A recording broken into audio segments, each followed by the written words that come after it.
Bismillahirrahmanirrahim. Where can you find pious marriage prospects for both brothers and sisters? These days, it seems like the traditional avenues that we used to use, such as parents, the imam, community members, referrals, are becoming less and less available, and that people are not willing to be engaged in these things due to scandals and problems, people holding accountable.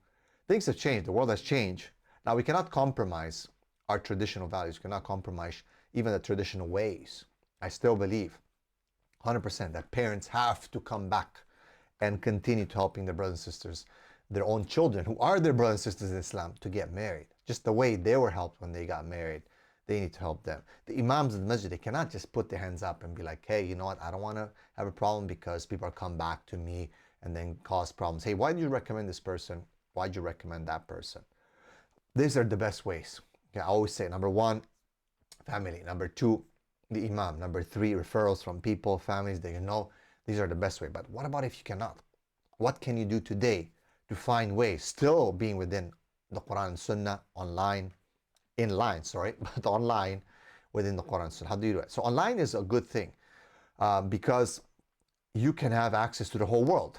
That's a positive. Now your pool of people expands to so many different avenues.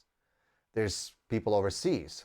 We have a very global culture now. Before, if you wanted to marry Sudani to a Pakistani, it was a bit of an issue.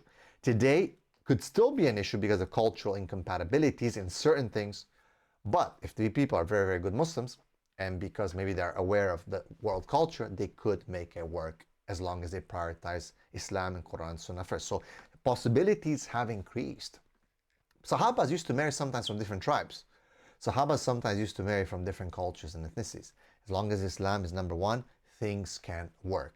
However, to assure compatibility at its best, and definitely you want to try to stick to people that have things much in common with you. Now, compatibility doesn't mean that you have exactly the same things, everything is perfect, everything is exactly how you each want it. Compatibility means that you feel each other, that you complete each other, but that you have certain things that are the same, such as, for example, cleanliness standards. If one of you from a culture that maybe is not so bothered about cleanliness and one is really OCD about cleanliness, that marriage can have a lot of problems. This is just an example. It's just an example, all right? So, online, I know people are gonna just wait for this. So what I do, man, do I go online? Do I go on these apps?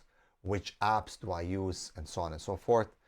I recommend, of course, Nikagram. That's the one that I work with. There are others as well that we've been recommending and telling. So it's not only about this. It's not a promotion for Nikagram, but I recommend Nikagram because I work with them and I know that we try to keep things as solid as possible, as watertight as possible.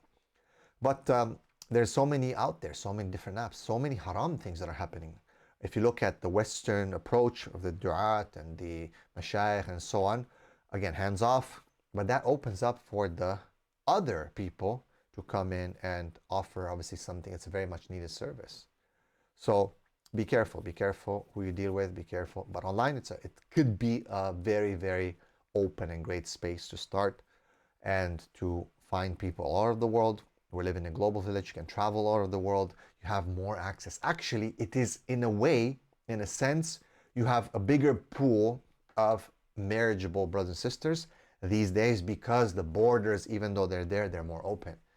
Before, you could only have the pool of people within your community, your country, but now you have it basically within the whole ummah. Yes, I've seen people from New Zealand marrying people from California, 100%. I've seen people from Karachi, Pakistan, marrying people from Romania. So it's possible. Alhamdulillah, this is all possible. But with all that comes a problem. And this is where my marriage vetting blueprint comes in. Once you found this person, how do you know that they're the genuine self, that they're organic, that they're a real person, that fit in, the boxes that you have selected for what would be an ideal spouse? How do you know how to vet it? What questions to ask? Now, you don't have the imam to help you. You don't have your parents. Sometimes they say, hey, in some cultures, they say, I don't want to deal with it. So what do? You're left alone sometimes. Okay, friends can give you different advice. My marriage vetting blueprint will give you the situational, context-based questions and constructs that you can ask someone and test them with to know whether this person is organic, is who they say they are, that they're good, and that they'll fit you. And that's very important. That compatibility is going to be the key word here. So in my marriage vetting blueprint, I go into the whole, for brothers and sisters, the whole vetting process, what to look for, what not to look for, based on the Quran Sunnah. I give the evidence.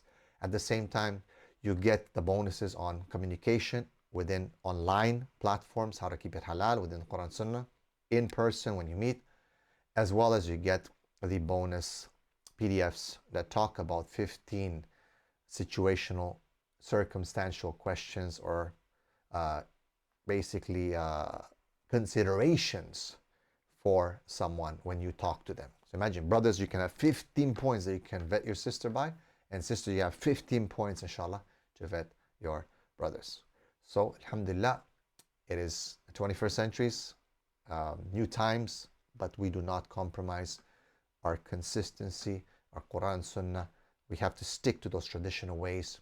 I still recommend fathers, mothers, aunties, imams, community leaders to get involved, not be shy, not be allowed by these changes in our societies to make us put our hands back up and say, I don't want nothing to do with this, because it only allows for the other people, who sometimes might not be as well intended, to fill in those vacuums. So, but again, check out the marriage vetting blueprint with evidence, Quran, Sunnah. Okay, we want to fight and fill in the vacuum instead of those people who are trying to fill it in. And inshallah, we always await your feedback. We try to take in consideration whatever you guys need. And inshallah, this will serve you. Bidnillah ta'ala. Barakallahu fikum. Check out the link in the description and get your marriage blueprint today. Assalamu alaikum wa rahmatullahi wa barakatuh.